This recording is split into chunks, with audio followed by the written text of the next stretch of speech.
नमस्कार and welcome दोस्तों, आप सभी का एक बार फिर से हमारे यूट्यूब चैनल पर स्वागत है। और आज के इस वीडियो में हम बात करने वाले हैं हमारे राजस्थान हिस्ट्री के लास्ट टॉपिक के बारे में, जिसका नाम है राजस्थान का एकीकरण। इसी के साथ हमारा जो हिस्ट्री है उसको हम एंड करेंगे। हिस्ट्री जो हमारे पास लेक्चर में पूरा हो गया है, इसीलिए ये लास्ट लेक्चर है।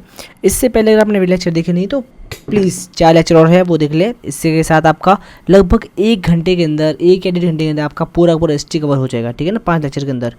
चलिए स्टार्ट करते हैं राजस्थान का एकीकरण। अब आप सबको पता है यहाँ से काफ़ी सारे क्वेश्चन एग्जाम में आते हैं, और मैंने यहाँ पे सारे PYQs ले लिए हैं, प्लस जो नोट्स है बेस्ट वो भी ले लिए हैं। इसलिए आपको कोई टेंशन लेने की जरूरत नहीं, आप ओनली सिर्फ इस PDF को डाउनलोड कर लो या फिर इसके नोट्स बना लो और उसे आप रिवाइज करते रहो। चलो भाई स्टार्ट करते हैं।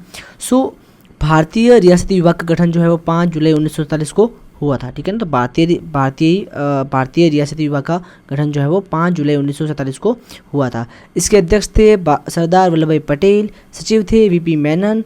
और यहाँ पे शर्त ये थी कि अगर किसी भी रियासत की जनसंख्या 10 लाख से ऊपर है और आय 1 करोड़ से ऊपर है तो वो रियासत स्वतंत्र रह सकती है, जैसे कि जोधपुर, जयपुर, उदयपुर, बीकानेर, ये सब, ठीक है। अब हस्ताक्षर करने वाली फर्स्ट रियासत कौन सी थी? वो थी आपकी बीकानेर, जिसने 7 अगस्त 1947 को हस्ताक्षर किए थे। और अंतिम रियासत कौन सी थी? आपकी धौलपुर, जिसने 14 अगस्त 1947 को हस्ताक्षर किए थे। ये आपको पता होना चाहिए, क्वेश्चन आया हुआ है, ठीक है। यहाँ से फिर जोधपुर के जो हनुमंत थे, उन्होंने वो चाहते थे कि जोधपुर जो है वो पाकिस्तान के अंदर चला जाए, लेकिन यहाँ पे सरदार वल्लभ भाई पटेल ने नहीं जाने दिया, ठीक है। बांसवाड़ा के चंद्रवीर सिंह ने जब वो हस्ताक्षर कर रहे थे तो उस टाइम उन्होंने कहा कि मैं अपने डेथ वारंट पर हस्ताक्षर कर रहा हूँ। तो ये क्वेश्चन आया हुआ है कि मैं अपने डेथ वारंट पर हस्ताक्षर कर रहा हूँ, ऐसा किसने कहा था? तो वो बांसवाड़ा के चंद्रवीर सिंह ने कहा था। फिर बात करें राजस्थान का एकीकरण। देखो यहाँ पे जब राजस्थान का एकीकरण हुआ उससे पहले राजस्थान के अंदर 19 रियासती, 3 ठिकाने थे और 1 केंद्र शासित प्रदेश था।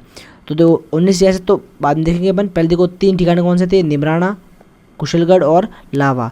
और आपका एक क्या था? केंद्र शासित प्रदेश, जिसका नाम क्या है? अजमेर। आपको सबको पता है, ठीक है ना। अब 18 मार्च अपना जो राजस्थान का एकीकरण है उसका पहला जो चरण जो है वो पूरा हुआ 18 मार्च 1948 को, और जो आखिरी चरण या 7वां चरण है वो पूरा हुआ आपका 1 नवंबर 1956 को। यानी हम कह सकते हैं कि राजस्थान के एकीकरण होने में टोटल 8 वर्ष 7 माह 14 दिन का समय लगा। याद कैसे करेंगे? 8 + 7 क्या होता है? 15 होता है ना, लेकिन ऐसा मतलब 14 होता है। क्या होता है? 14। 15 में से 1 गया, 14 बचा, ठीक है ना। तो 8 वर्ष 7 माह और 14 दिन, 7 कर लो गया 14 से याद कर लो, ठीक है। फिर इसका श्रेय किस हो जाता है? तो हमारा राजस्थान के एकीकरण का श्रेय जो जाता है सरदार वल्लभ भाई पटेल को। आप सबको पता है, इनको लौह पुरुष बोलते हैं ना। ओके, फिर बात करें शासकों द्वारा संघ के लिए प्रयास। अब देखो हमारे राजस्थान के जो शासक थे रियासत के, उन्होंने भी ट्राई किया था कि भाई हमारा जो काफ़ी सारे जो रियासत है वो एक साथ मिलकर एक संघ बना दे, ठीक है ना। तो हमारे मेवाड़ के भोपाल सिंह थे, उन्होंने राजस्थान यूनियन संघ बनाया, ठीक है। जयपुर के सवाई मानसिंह थे, उन्होंने राज्यों का संघ बनाया, ठीक है। कोटा के भीमसिंह थे, उन्होंने हाड़ौती संघ बनाया। और डूंगरपुर के लक्ष्मण सिंह थे, उन्होंने वागड़ संघ बनाने का प्रयास किया था, ठीक है। अब देखो यहाँ पे रियासत के बारे में डिस्कस करें कि उनकी खास बात क्या क्या है। तो सबसे प्राचीन रियासत कौन सी है? आपकी मेवाड़ है, ठीक है। क्षेत्रफल की दृष्टि से सबसे बड़ी कौन सी है? आपके जोधपुर है। और सबसे छोटी कौन सी आपके? शाहपुरा है, ठीक है ना। जनसंख्या की आधार पर सबसे बड़ी कौन सी है? आपके जयपुर है। और सबसे छोटी कौन सी है? शाहपुरा। तो छोटी दोनों में क्या है? शाहपुरा है। अब आप सबको पता है कि जोधपुर क्या है? थार के रेगिस्तान के अंदर है, तो इसका क्या होगा? क्षेत्रफल बड़ा होगा।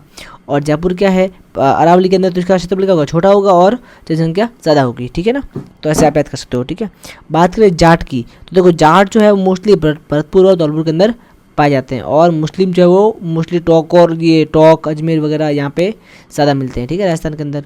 फिर हम बात करें राजस्थान के एकीकरण के जो 7 चरण हैं उनके बारे में बात करेंगे, ठीक है। तो राजस्थान का एकीकरण वो 7 चरण में पूरा हुआ, ठीक है। अब देखो पहला चरण, दूसरा चरण और तीसरा चरण ये 1948 के अंदर हुआ।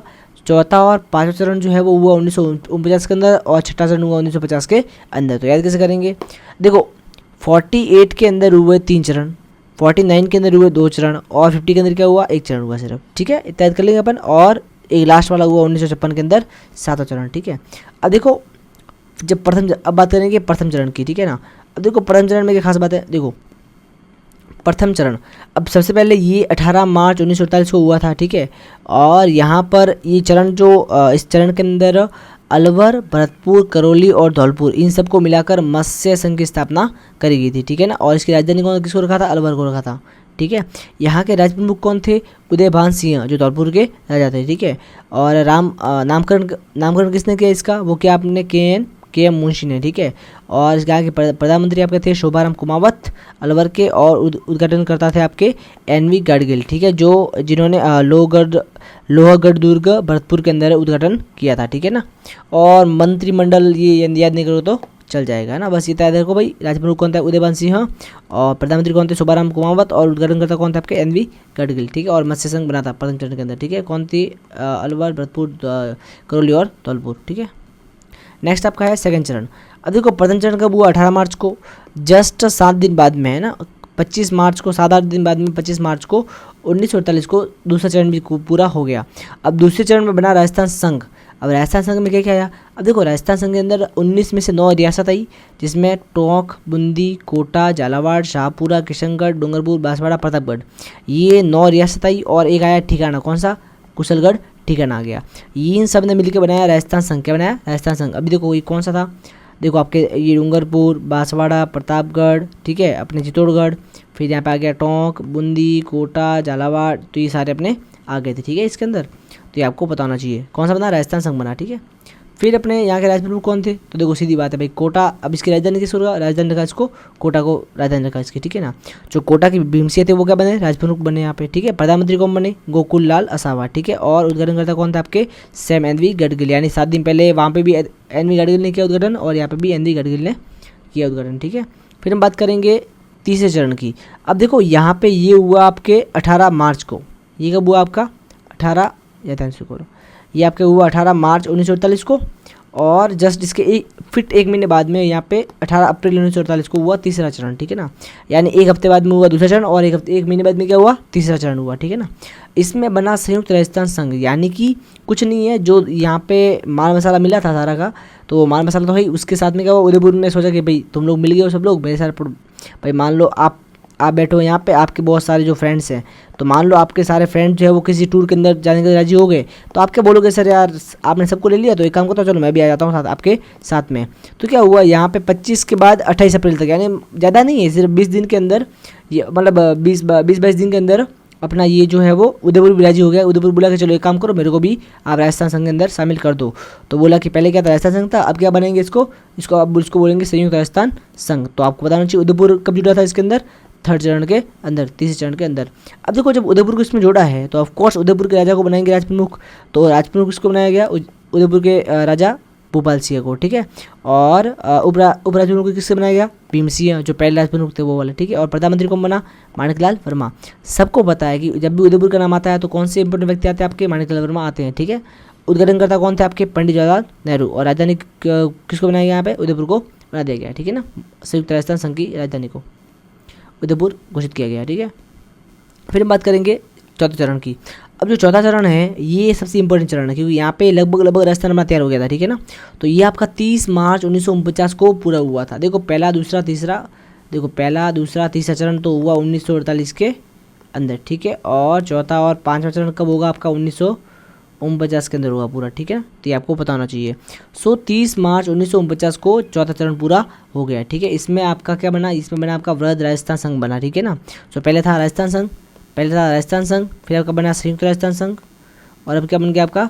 वृहद राजस्थान संघ, ठीक है, चौथे चरण के अंदर। अब इसमें क्या हुआ? आपके जो संयुक्त राजस्थान के जो 10 थे, यानी पहले 9 थे और फिर उदयपुर 10 हो गए, ठीक है ना, वो थी। लेकिन उसके साथ में अब जैसे उदयपुर आ गया, ठीक है ना, तो जैसे ही मान लो उदयपुर जुड़ गया इनके साथ में, अब उदयपुर जुड़ गया उनके साथ में, तो यहाँ पे अपने जोधपुर, ये जैसलमेर, बाड़मेर, बीकानेर और जयपुर, इन्होंने सोचा कि यार ये अपना जो बेस्ट फ्रेंड था उदयपुर, वो तो इनके साथ में चला गया, तो ये काम करते हैं अपन भी सब जाते हैं इसके साथ में। तो ये क्या करेंगे? सारे के सारे जो बड़े बड़े हैं आपके रियासत, वो भी एक साथ में, वो भी राजस्थान अपने वृहद राजस्थान संघ के अंदर मिल जाएगी, ठीक है ना। यहाँ पे देखो जैसलमेर, जोधपुर, जयपुर, बीकानेर, लावा ठिकाना, ये भी सारे इसके अंदर संयुक्त हो गए, ठीक है ना। तो याद रखना, इसको बोलते हैं वृहद राजस्थान संघ। फिर देखो यहाँ पे महाराजा प्रमुख कौन होंगे? देखो यहाँ पे सीधी बात है, तो महाराजा प्रमुख बनाया गया आपको भूपाल सिंह, ठीक है। राज प्रमुख से बनाया गया अपने जयपुर के सवाई मानसिंह सेकंड, ठीक है। उपराज प्रमुख बनाया गया आपके भीम सिंह को, ठीक है, जो पहले भी थे। फिर प्रधानमंत्री बनाया गया आपका हीरालाल शास्त्री को, ठीक है। उद्घाटन करता कौन थे? आपके सरदार वल्लभ भाई पटेल। पहले में कौन थे? आपके पंडित जवाहरलाल नेहरू थे, ठीक है ना। ध्यान रखना भाई। और राजधानी किसको बनाया गया, जयपुर को बनाया गया। पहले उदयपुर बना तीसरे चरण में, अब चौथे में कौन बना, जयपुर बना, ठीक है ना। अब देखो यहाँ पे खास बात क्या है कि यहाँ पे थोड़ा बंटवारा किया गया भाई, जो हाई कोर्ट है वो आएगा जोधपुर के अंदर, ठीक है। राजधानी आएगी जयपुर के अंदर, ठीक है। खनिज, कस्टम, एक्साइज विभाग जो है वो आएंगे उदयपुर के अंदर। फिर शिक्षा विभाग है वो आएगा बीकानेर के अंदर। वन विभाग आएगा कोटा के अंदर, क्योंकि कोटा में वन ज़्यादा है, ठीक है ना। अजमेर के अंदर क्या आएगा, लोक सेवा आयोग आएगा, क्योंकि भाई अजमेर पहले से ही वो बड़ी रियासत रही है, ठीक है ना, केंद्र शासित प्रदेश रहा है पूरा, ठीक है। फिर भरतपुर के अंदर क्या है, कृषि विभाग, क्योंकि भरतपुर के अंदर खेती वेती काफ़ी बढ़िया होती है, ठीक है ना, इसलिए। और फिर अपना आता है 5वां चरण। अब देखो 5वां चरण कब हुआ, 15 मई 1949 को। तो याद रखो भाई 5वां चरण कब हुआ, याद रखो 15/5 को हुआ। तो 15/5/5, ठीक है, ऐसे देखो 15, 5 और 5, ठीक है। तो 5 चरण हो गया पूरा। इसमें क्या हुआ आपका, इसमें कुछ नहीं हुआ। एक तो अपना चौथा चरण और एक आपका पहला चरण। पहले चरण में कौन थे आपके, अलवर, भरतपुर, करौली, धौलपुर। और चौथे चरण में कौन थे आपके, ये सारे, ठीक है। इन तो पहले चरण वाले मत्स्य संघ और चौथे चरण वाला वृहद राजस्थान दोनों को मिला दिया गया। तो क्या बन गया अपना, ये आपका बन गया संयुक्त वृहद राजस्थान। यानी इसमें क्या किया आपका, जो चौथा चरण है वो प्लस आपका जो पहला चरण है वो दोनों को मिक्स कर दिया गया यहाँ पे, ठीक है ना। तो बन गया 5वां चरण आपका, ठीक है। अब ये सब जो है वो शंकर देव राय समिति की सिफारिश पे किया गया था, ठीक है। यहाँ पे 3 सदस्य थे, शंकर देव राय, R.K. सिद्धवा और प्रभु दयाल। सो धौलपुर, भरतपुर जो थे वो भाषा के आधार पर यूपी से मिलना चाहते थे, लेकिन यहाँ पे इनको जाने दिया नहीं, ठीक है। और फिर याद आपका आता है छठा चरण, ठीक है ना। ये आपके 26 जनवरी 1950 को हुआ था। याद कैसे रहेंगे, देखो 6/6, ठीक है, तो ऐसा याद कर लो, ठीक है। 26 जनवरी, ठीक है ना। तो 26 जनवरी को कौन सा हुआ, छठा चरण हुआ, ठीक है। यहाँ पर राजपूताना को राजस्थान नाम दिया गया। इससे पहले बोलते राजपूताना, लेकिन 26 जनवरी 1950 को इसको ऑफिशियली बोला गया राजस्थान की। आज के बाद ये क्या है, राजस्थान है, ठीक है ना, इस तरह से। तो यहाँ पे क्या किया, यहाँ पे देखो आथल और सिरोही जो है, सो आथल और सिरोही जो है, इसके जो आबू और दिलवाड़ा उनको क्या बॉम्बे के अंदर मिलाया गया है, ठीक है ना। अब देखो 7वें चरण में क्या हुआ वो इंपॉर्टेंट आपके, ठीक है ना। और फिर आपके ये सिरोही वगैरह तो सारा आगे थे इसके अंदर, ठीक है ना, छठे चरण में ही। फिर बात करें 7वें चरण की, तो ये आपका हुआ 1 नवंबर 1949 को। सबसे इंपॉर्टेंट है बिकॉज यहाँ से काफ़ी सारे क्वेश्चन आ रखे हैं, ठीक है ना, यहाँ से काफ़ी सारे क्वेश्चन आ रखे हैं, इसलिए इसको अच्छे से करना पूरा, ठीक है ना। 1 नवंबर 1956 को 7वां चरण हुआ कंप्लीट। और आपको पता होना चाहिए कि 1 नवंबर 1956 को 7वां संविधान संशोधन भी आपका हुआ था, ठीक है। तो ये भी आपको पता होना चाहिए। अब इसमें क्या हुआ, गोकुल भट्ट थे, उनके प्रयास से राज्य पुनर्गठन आयोग की स्थापना की गई। राज्य पुनर्गठन आयोग की सिफारिश पर आबू, दिलवाड़ा, सुनील टप्पा, अजमेर, मेवाड़ा और टोडगढ़, इन सबको राजस्थान के अंदर मिला लिया गया है। मतलब लास्ट टाइम में इन सबको राजस्थान के अंदर मिला लिया गया है, ठीक है। और जो राजस्थान में सिरोही था उसको MP में अंदर भेज दिया गया, ठीक है। अब 7वें चरण जब हुआ उस टाइम मुख्यमंत्री आपका कौन थे, आपके मोहनलाल सुखाड़िया थे, ठीक है ना। और इस टाइम प्रधानमंत्री को बना दिया गया चीफ मिनिस्टर। बोले जिनको पहले प्रधानमंत्री बोलते थे उनको क्या बोलेंगे अपन, अब बोलेंगे अपन इनको बोलेंगे अपने मुख्यमंत्री बोलेंगे, ठीक है।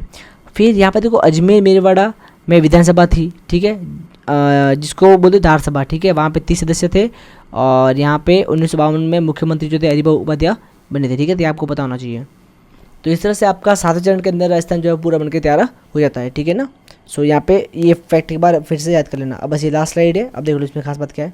सो राज्य पुनर्गठन आयोग 22/12/1953, ठीक है। अध्यक्ष कौन थे, फैसल अली। सदस्य कौन थे, हृदयनाथ कुंजरू और सरदार पन्नीकर। 7वां संविधान संशोधन 1956, ठीक है। इसमें क्या किया गया, राज्य प्रमुख के पद को हटाया गया और राज्यपाल जो पद लाया गया है, ठीक है ना। तो राज्यपाल प्रथम बार कब बना था, 7वें संविधान संशोधन 1956 के बाद। ये कब हुआ, 1 नवंबर 1956 को। पहला राज्यपाल राजस्थान कौन था आपके, गुरुमूल सिंह निहाल। ये काफी बार क्वेश्चन आ रखा है कि भाई फर्स्ट राज्यपाल कौन थे राजस्थान के, ठीक है। कौन थे आपके, गुरुमुख सिंह निहाल। श्रेणी देखो उस टाइम 7वें संविधान संशोधन से पहले हमारा राजस्थान है वो 7, मतलब जो भारत के अंदर जो भी राज्य थे वो 7 श्रेणी में बांटे गए थे। एक के अंदर क्या था, ब्रिटिश इंडियन गवर्नमेंट के नियंत्रण में, ठीक है, यानी ब्रिटिश इंडियन गवर्नमेंट के नियंत्रण में थे वो एक के अंदर थे। फिर छोटी रियासत को मिला के बनाया गया था, वो आए B के अंदर, ठीक है। जैसे देखो ब्रिटिश इंडिया के कंट्रोल में कौन था आपके, कोलकाता, मद्रास, मुंबई, ये सब थे कैटेगरी A के अंदर, क्योंकि ये ब्रिटिश इंडिया के कंट्रोल में थे, ठीक है, ब्रिटिश इंडियन गवर्नमेंट के कंट्रोल में थे। फिर छोटी रियासत को मिलाकर बनाया गया, जैसे राजस्थान है, अपना हैदराबाद है, ये सब बी कैटेगरी में थे, ठीक है ना। तो ये क्वेश्चन आया हुआ है कि भाई राजस्थान कौन सी कैटेगरी में था, कौन सी था, बी कैटेगरी में, जिसमें छोटी रियासत को मिला के बड़ा राज्य बनाया गया, ठीक है ना। फिर सी के अंदर क्या थे, ब्रिटिश केंद्र शासित प्रदेश थे, वो क्या थे, सी के अंदर थे, जैसे अजमेर, दिल्ली, ये सब, ठीक है ना। और डी में कौन थे आपके स्वतंत्र उपनिवेश, जैसे कि अंडमान निकोबार, ये सब आपके डी के अंदर थे, ठीक है ना। अब देखो यहाँ पे 1 नवंबर 1956 को ABCD को हटा दिया गया और यहाँ पे सिर्फ राज्य और केंद्र शासित प्रदेश 2 ही लगे, ये चारों को हटा दिया गया और सिर्फ 2 लगे, एक तो राज्य, एक केंद्र शासित प्रदेश। तो उस टाइम जब 1 नवंबर 1956 को ये हटाए गए तो उस टाइम टोटल 14 राज्य थे और 6 आपके केंद्र शासित प्रदेश थे। अब कितने हैं फटाफट बताओ, ये आपके 8 और ये कितने हैं आपके 28, ठीक है। अब बात करें संविधान सभा के बस 2 मिनट और रिपीट है, वीडियो खत्म, ठीक है। संविधान सभा में राजस्थान के मनोनीत सदस्य कौन से, देखो मेवाड़ के थे आपके विजय राघवाचार्य, मणिकलाल वर्मा, बलवंत सिंह मेहता, ठीक है ना।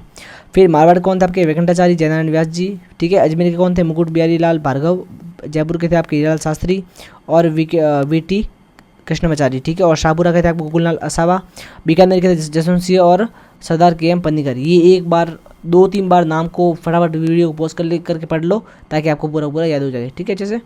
और लास्ट में क्या राजाओं के प्रीव्यू वर्ष, देखो प्रीव्यू वर्ष में क्या सिस्टम था, ये लास्ट है बस 1 मिनट भी नहीं, 30 सेकंड बस, ठीक है ना। सबसे ज़्यादा जो राशि है वो मेवाड़ को मिलती थी 20 लाख रुपए प्रीव्यू वर्ष पर साल, ठीक है, पर ईयर।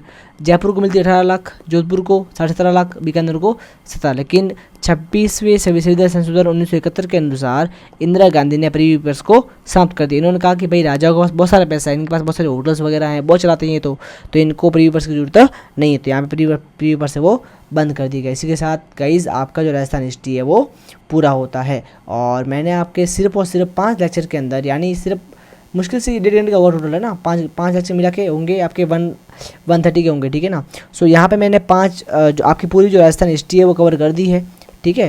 राजस्थान हिस्ट्री के इंपॉर्टेंट टॉपिक सारे कवर कर लिए, बाकी जो वो है ना मिडियल हिस्ट्री बची है वो छोड़ो आप, है ना, राजा महाराजा वो सब छोड़ो, बाकी मेन जो क्वेश्चन आते हैं यहाँ से आते हैं, इसलिए आप इसको अच्छे से कर लो, आपका बहुत फ़ायदा होगा एग्जाम में। All the best, thank you so much. और वीडियो पसंद आया तो प्लीज़ लाइक करें और चैनल को सब्सक्राइब करें और अपने फ्रेंड को शेयर भी करें ताकि हमको थोड़ा सपोर्ट मिल पाए ना। तो thank you so much guys, bye bye, good night, goodbye. रात के बज रहे हैं 2:50, ठीक है। Thank you so much, bye, good night.